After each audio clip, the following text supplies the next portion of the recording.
This episode on Pop Pedagogy. I'm very similar in that, I will fight. He becomes a menace.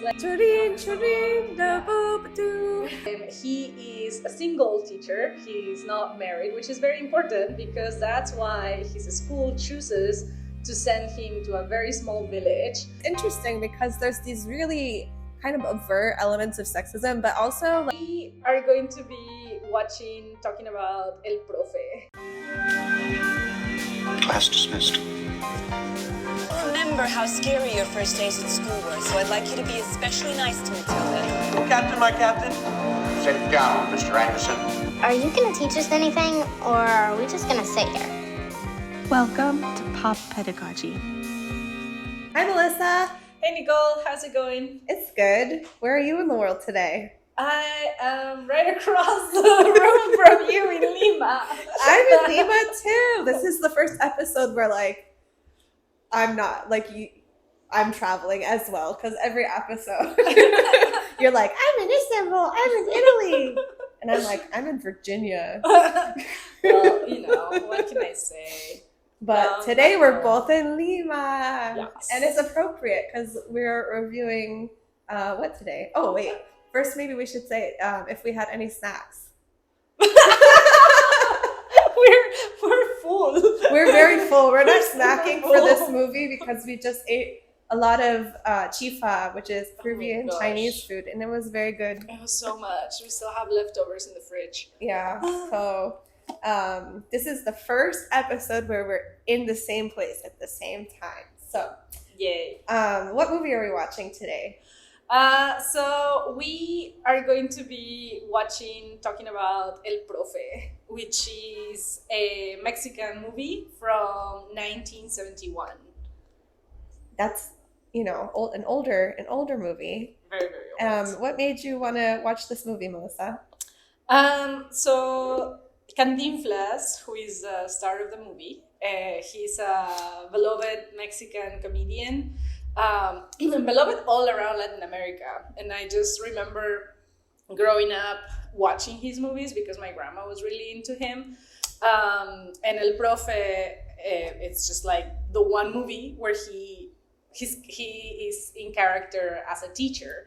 And I thought that it would be fun to just add it to the mix of movies. Yeah, and series. And we did watch with your grandma for a little bit. Yes, we watched half of it with my grandma in Trujillo. Yeah. Can I say really quickly, how much I had to go through to watch this movie? Because El Profe, the video file, was available on Internet Archive, so I downloaded it from there, but it didn't have subtitles.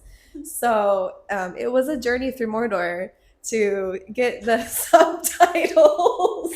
And the subtitles were terrible. I mean, they weren't terrible to be But it was good that we watched most of it together because I had I'd be like, Melissa, what does this mean? It was really random the way that they were translating some But things. I mean, I got most of it, and the jokes were still funny. And it was nice. I did record when we were watching with your grandma, so if there's any good clips from us just sitting and watching it, then I'll splice those in later. But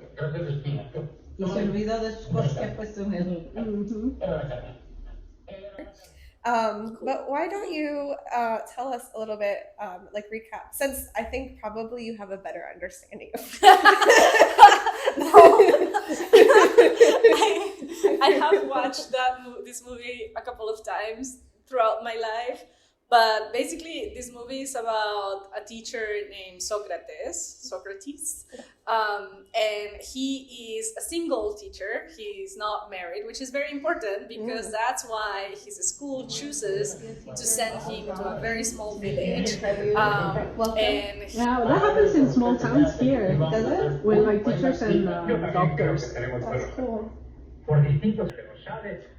grandma, I went with her to her village last year, And she was a primary school teacher, and like all day they would come knocking to the door, like her old students, bringing her like He becomes a menace to the status quo, basically, because everybody, or like, the mayor is a small village, so in a rural part of Mexico. It doesn't say, he becomes a menace, like, because the town is run by these like tough guy, like who is stealing everybody's lands because the parents, the adults there are like illiterate, so he takes advantage of that, and he has the mayor under his belt. And so when Socrates arrives, and he's like, no, I'm gonna teach the younger generations to read, to stand up for themselves, like very like education for liberation kind of deal. Then this macho guy, the owner of the town, sees everything that he has at risk because he doesn't want people to be educated to fight him, right? Because that's what education does.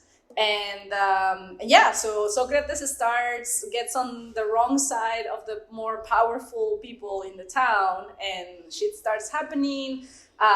They get kicked out of the school, and then he goes to the countryside, builds a new school, like a very rudimentary kind of school, that gets burned down.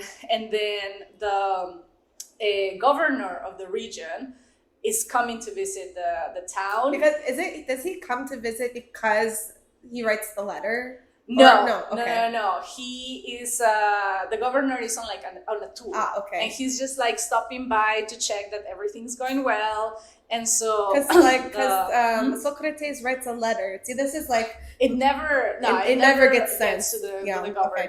This is like why I needed Melissa to help me watch this movie. No, and it's really cool because it has everything. Like he's a comedian, but the movie's quite serious. And he's so fun. He's actually very funny. He's really funny. Yeah.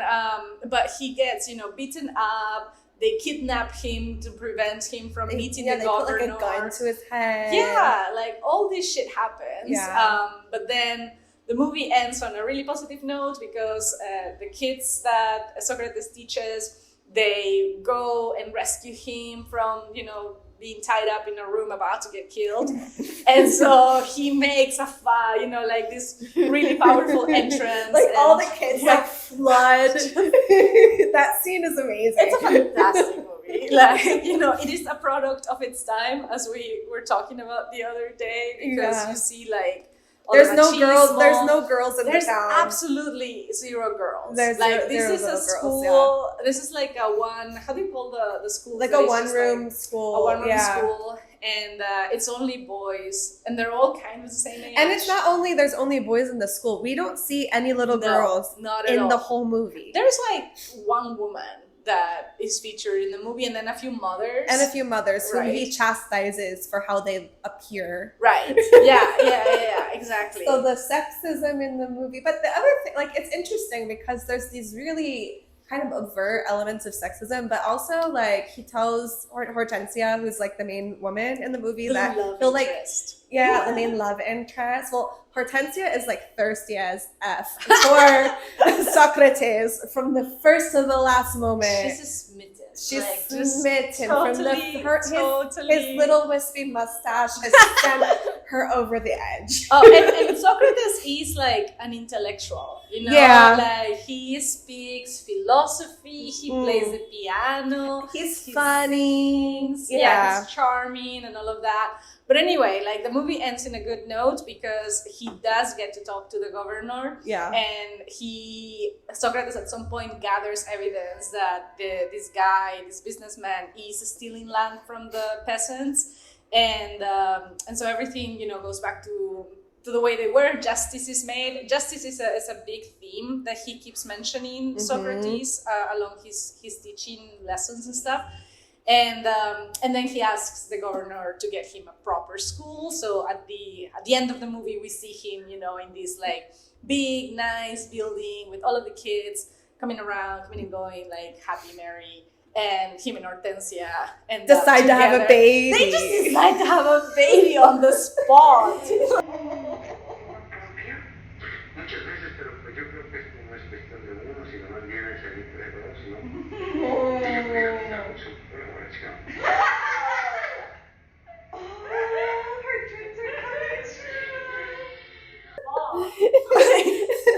she's like, aren't these kids really cute, Socrates? Did you ever want to have one of your own? And then he's like, oh, I need another person for that. Are you up for it? That's not something that one can do by themselves. And then they're about to kiss, and the kids, break Start into to song. sing. It's awesome. There's a lot of singing in this movie. It's okay. We've got the basic plot outlined of the movie, but for you, what stands out about Socrates as a teacher?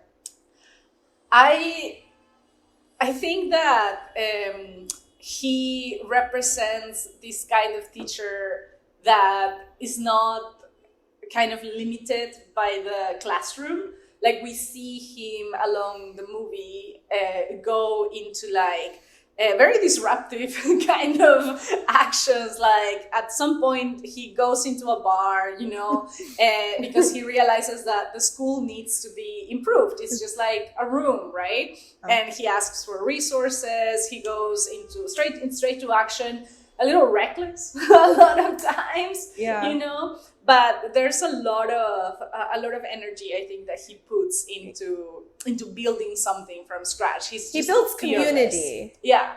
And he's not afraid to and he tries to get to know the kids and their families. Yeah, and their families. He goes into the families' houses. I question some of his advice. That he gives to the families. But he does go, and it's a small town as well. So I think it reminded me. I think it's just very representative of a lot of the work that teachers in rural communities do. And my grandma was a teacher in small villages and stuff like that. So, it just makes me think was she like that? Yeah. In the kind of the opening scenes of the film, he's still in the city, and he's making some jokes with his class. And then the school district administrator, or the administrator guy, asks him to have a chat. And he's like, oh, Socrates, you're single, right? And Socrates thinks he's hitting on him. And he's like, why do you want to know? And the guy's like, because I need you, Socrates. I need you so bad. And then Socrates is like, I don't think I can help you, man. And then the guy's like, no, you don't understand. I want you to go to this school in the middle of nowhere. But then he sees that the kids have put a sign on his back. I forget what the sign says. It was just I think it's a kick me sign. Oh yeah, something like that. And the administrator is like, why do you let these kids push you around like this? Right. And he's like, it's good to let them have some fun sometimes, so they feel like they're not always out of control, and it's not harmful. And the guy doesn't agree with him, but then Socrates takes it and puts it on his... the guy is like, that's never happened to me. Nobody has ever put a joke sign on my back. And then Socrates pats him in the back and be like, oh, that's so good for you, And then we see the director turn around, and he has the dummy on the back. So I liked his approach to education, because you see it throughout, also when he's with the kids in the rural community, that he has authority as a teacher, but he lets the kids take some power sometimes, and he puts them in situations where he makes them have some responsibility for their own classroom. They go camping in the wilderness, and he's the only teacher there, and there's just all these boys. And that's a lot of boys. Yeah. But then, and that's what I was thinking. He sends the kids to fundraise, to collect money, to paint the school, and then once they get kicked out of the original school, they build a school on the countryside, and that gets burned down. Then he asks the kids bring your chairs. We'll figure it out. So I really like this approach of making the kids feel ownership of their education and of the classroom, and shared responsibility, not for teaching and learning together. I really liked it, and I think that this is 1971. So I mean, we still see many teachers today that don't take this kind of approach. So and at the beginning of the movie as well, I think I mentioned that to you at some point. I remember hearing stories from my grandparents, who told me that when they were in school, it was very common for teachers to physically punish the kids. And my grandma, when she became a teacher, my grandma also told me that when she became a teacher, there were other teachers who were used to that, and she was like just outraged that, you know, they would continue those practices. And Socrates makes a mention to that. You know, there's a saying in Spanish that is like "la letra con sangre entra," which means something like you learn through blood, like you learn your alphabet through blood. Bleed your like letters. Yeah, and he speaks to you know, stepping away from that idea, from that paradigm. And I really appreciated that. And he does like a lot of inquiry with their students, right? He's like, okay, we are going to learn about this person. And as we learn, these are the questions that I want you to keep in mind, you know? And he's like, I really liked the lesson when they're in the outdoor school and he's teaching about like the colonial, you know, settlers or whatever. And he says, okay, like your homework is to answer these questions. And he was like, what were the intentions of Christopher Columbus? Where are the jewels? And I was like, oh, that's so good, because he's like really making them question the power dynamics. And I mean, in the US, when you learn about Christopher Columbus, you're not told to ask any questions. You're like, okay, there was the Nina, the Pinta, the Santa Maria. We learned that. The Nina, the Nina, and then, you know, Columbus Look came. at you, like 2 weeks in Peru already speaking Spanish. Those are the names of Italian boats, Melissa. No, Spanish. Spanish. Boats. Right. Christopher Columbus was Italian, but he was sent by the Spanish. Queen. That's correct. Yeah, okay, so I know the names of boats. nice. And sometimes I know my numbers. Not when I'm buying yarn, but other times.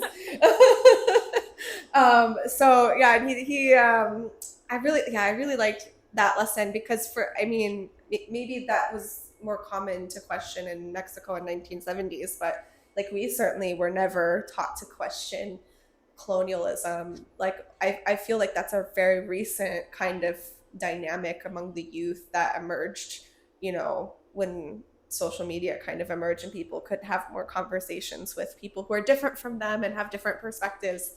But certainly in school, like the Pilgrims were benevolent, you know, Thanksgiving was a party between the Pilgrims and the Native Americans. Are you saying it wasn't? No, but it's true. If you didn't have back then, you know, a teacher that would push you to think through questions like this, then you just learn facts, right? And the fact is that Columbus came, a new world order was imposed, and here we are, you know? Like, but it's like, but what happened? But was that okay? Like, or, you know, like, if it happened, like, what are the consequences that, you know, came after that? And it's such a dynamic question. Like, what do you think were his intentions? And like, what were the I guess maybe a follow-up question that I would add would be like, what were the consequences of the intentions? And then you could get into like a conversation about, you know, intentions versus like impact, I suppose, because Columbus's intentions maybe weren't to like rape and pillage. He just did those things. His intentions were to like get commodities for the Spanish crown, whether they came from India or the New World. Whether they are spices or gold or people, you know, what's the impact of those intentions? So I like Socrates a lot. Because I remember, you know, after you watched it, and I had just started watching it, you were like, oh, I remembered it differently. Like, maybe he's not as good as I thought. And I was watching it, and I was like, actually, for the even for now, he's pretty good. He's a little sexist. But also, there were two things. Okay, the first thing that struck me, that I had completely forgotten about, you know, the lack of girls, as we mentioned. Like, it didn't occur to me that was a thing in the movie. And then as I started watching, I think if you're watching it for fun, you probably don't notice. Yeah, and also I was a kid. Yeah, but also, they couldn't afford more actors. I don't know, but it was also very interesting because it's like, I guess I grew up like in that was normal, like, boys get the spotlight, and I didn't question that, and now as an adult, it's like, hey, what? And when we were watching the movie with my grandma, I told her, I was like, do you realize that there are no girls? And she was like, oh, they're probably around. Like, she didn't think it was weird because probably what she saw when she was a teacher also in these villages was like parents sending the boys, But your grandma also said there are separate schools for girls and boys. And also that. But yeah, the thing that I thought was a little weird and that I didn't like very much was that there was a problem child along the movie. Oh, that's Felipe, true. Yeah. Felipito. And he's the son of the bad guy, right? One of the bad guys. One of the tough the macho guys, yeah. Yeah, like, the ones the owner, the businessman sends to like hit or commit the crimes. And Socrates kept like singling him out, like pointing at him as like, what am I gonna do with you? Why aren't you like listening? Why are you like this? And I get it, but I kept wondering like, what would be a different way to approach this, right? Like, I mean, when you are a teacher, you are taught, if there's a kid that is like, problematic, you make them your helper, or you spend more time with them and try to understand where they're coming from. But I don't feel like he did that much. It was just like, you're a problem child. I'm going to make an example of you. And, And sometimes that happens on a large scale. Like in Malaysia, the bad kids or like they do something called streaming. I mean, at least when I worked there, I don't know if it's the same now because this was like 2011, but the kids were streamed into like A class, B class, C class, D class. And so so the kids were like streamed, and like the A class were like the best kids, and then the D class were like the kids that everyone just like wrote off. And so I spent a lot of time with the teachers with the D class because they would just be like, these kids are useless. Like there's like no point to do any of these techniques with them. And I was like, but just try. So I ended up like actually just like taking those classes because they would be like, you do it. And then when things work, they'd be like, well, they're just working for you because you're a foreigner and they're like being nice to you. And I was like, oh, but you can't just like write off kids because, you don't know what's going on with them. Yeah. You don't know what's going on at home, blah, blah, and blah. It's hard and it's annoying and everything. But I mean, it's a lot of work. And that's the thing is like, that it's also the system because you're putting all of those kids in one class. Yeah.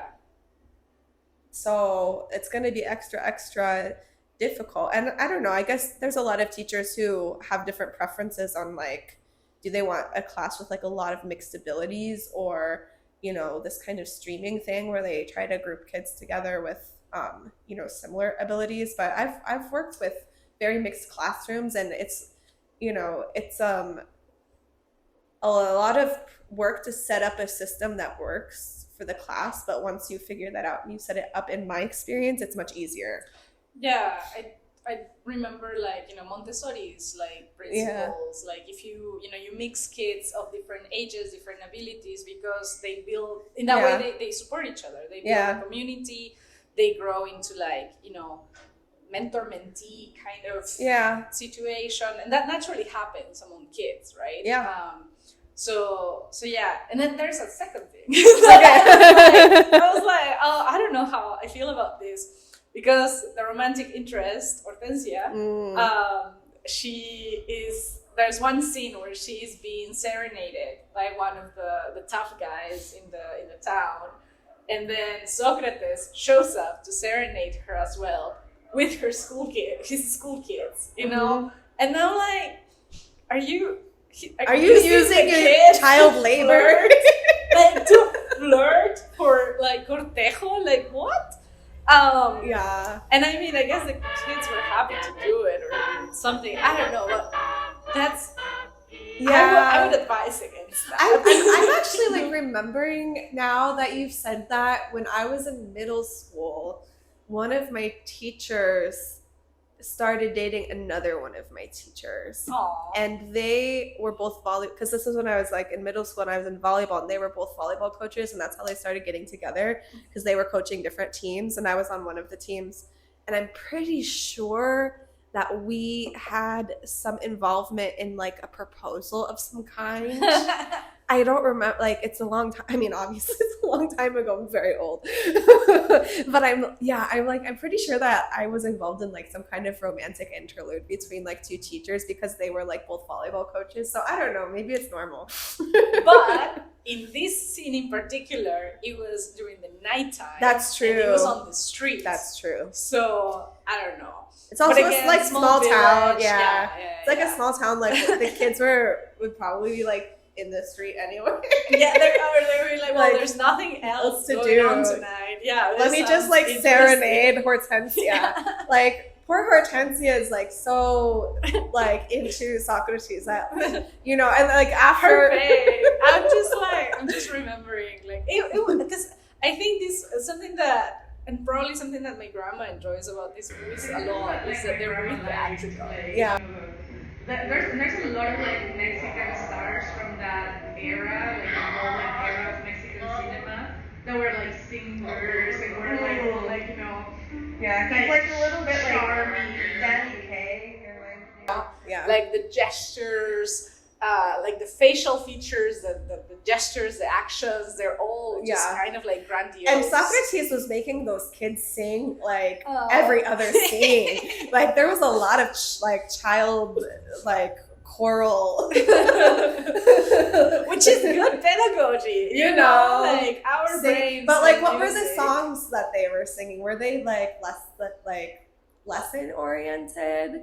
I think it was like to build community. Yeah. Like the main song, like the Chirin Chirin, Chirin, Professor. chirin, Yeah. da-ba-ba-doo. Yeah. Yeah, it was like a unifying song about.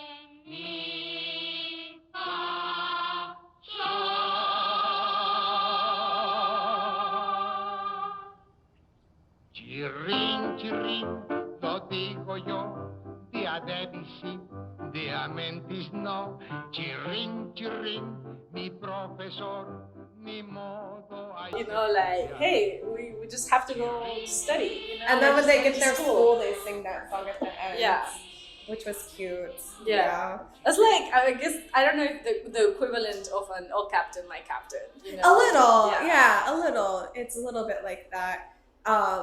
Yeah, he's a very hands-on teacher. I also like that he kind of like took them camping, and because like he was all things. Like, this is a one-man school. He's the teacher, he's the administrator, he's the fundraiser. Yeah. He's like extracurricular. Because when they go into do the camping, he's like wearing a Boy Scout uniform. Like he's like also the scout leader. You know, he's doing it all, man. Like Socrates is like wearing all the hats. Yeah, he's like an expert in like first aid, you know. Yeah, he did, like the kid gets bit by a snake and he like sucks out the poison. This movie had everything. Yeah, like that's what I mean. But you know? and I think that I think in this movie it really, I see illustrated that kind of like impact that a good teacher can have on a group of kids. You know, you see that the kids kind of like going through these reflective moments. Like there's one point where the kids go into the original school building, which had been turned into a tavern and a canteen, and they just like start destroying everything, like start throwing mud at the wall. Then they go in, they start, you know, getting into a fight with all these like people. Old men, and destroying all the bottles. And then Socrates comes in and he's like, "No, stop, order." He's also hitting everyone. And then the next day he like kind of like gets real with the kids. He's like, "Listen, what y'all did yesterday was bad. What I did was also bad. And ultimately, it's not terrible that, you know, these canteens don't, like, you know, the fact that we're trying to get rid of these canteens is not bad. But the way we did it, the way we did it is wrong." and he has these conversations with the kids. I feel like Yeah. he turns a lot of things into like a philosophical learning lesson. moments. Yeah. Into a learning moment. Yeah. And he speaks to the kids as like kind of like a peer Yeah. in some ways, which Yeah. I think can be very powerful, especially in a village, in a setting where it seemed that he was the first professor or teacher that they were getting in a while. You know, the whole town comes out to welcome him. And he's like, he speaks to them on level, but he's also kind of like playful and jokey a lot of the time. Like when the one kid draws, he like draws a picture of like a donkey and he says like Socrates a Profe or something on the donkey. Yeah.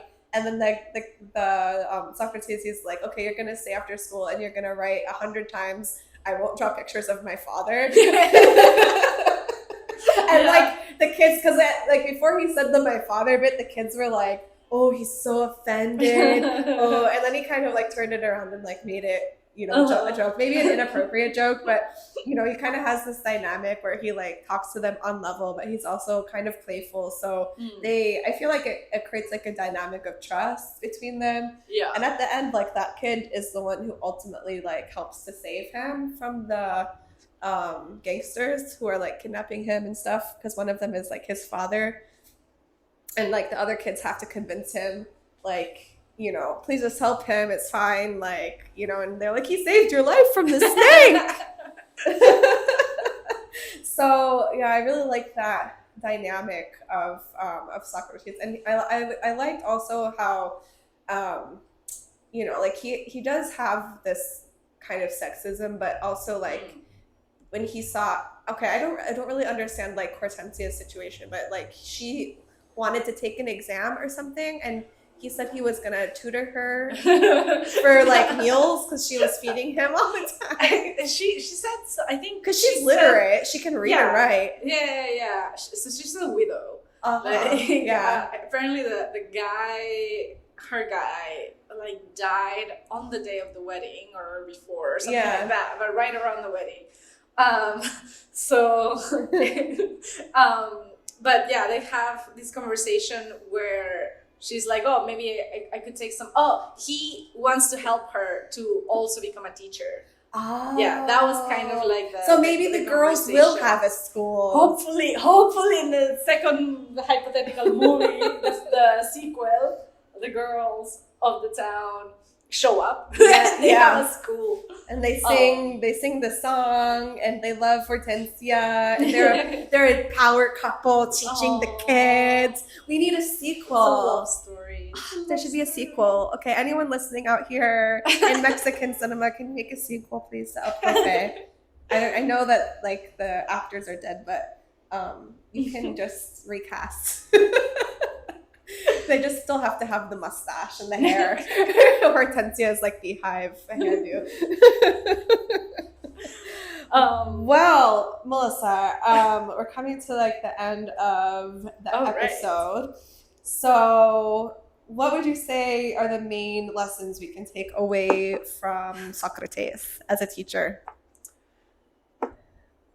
There's a couple of times in the movie where I think other people are just like, why bother? Like, what are you doing here? Like, just go. Because ultimately, people, the bad guys in the movie were trying to kick him out to let him leave. And Felipe, the travel kid, at some point, he's like, yeah, I just come to class to see how long you last. You know, like, I don't. And it's not like I come for your teacher. For your teaching. I just want to see like, your resistance. But in those moments, he talks very inspiredly about the potential that he sees in the kids. You know, I think that and he never abandons them. No, he just really believes in you know what they could become. His steadfastness of character, I think, is like a real and I think that's a lot of like where he gets his intrinsic motivation. You know, like like this is worth it, you know. And I think that's very admirable. I empathize a lot with Socrates in that way, because I'm very similar in that like I will fight people. You know this, I know this. some of the listeners may know this, but I will fight and I will take the consequences of that fight if I believe in it enough.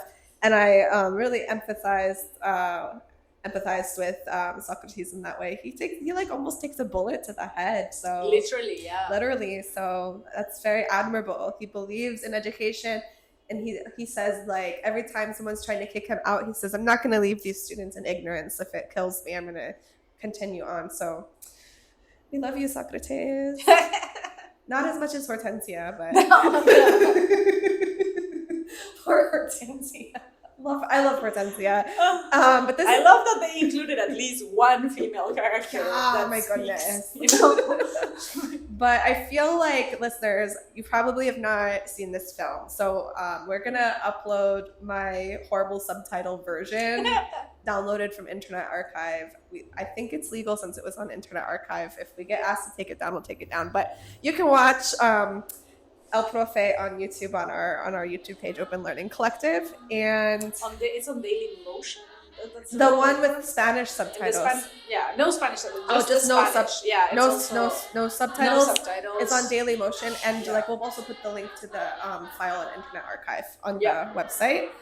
And watch it with a Spanish-speaking friend. Exactly. Learn Spanish one. That would be a good thing. Ideally, I'm working on it. And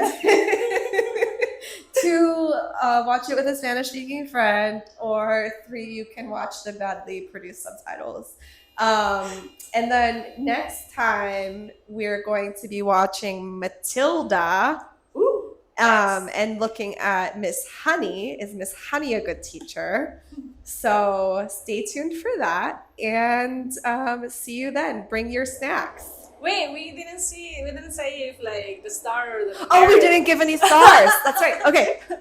What do you think? What do you think? It's would you give a star, the merit, or keep trying? Gosh, I think I'm gonna give him a star. This is 1971. If it were 2024, I might say keep trying, Socrates, just because of like the sexism and like some of the choices he makes. But for 1971, I'm gonna say gold star, Socrates. Like, you're a man after my heart. I see what Hortensia is going for. What about you, Melissa?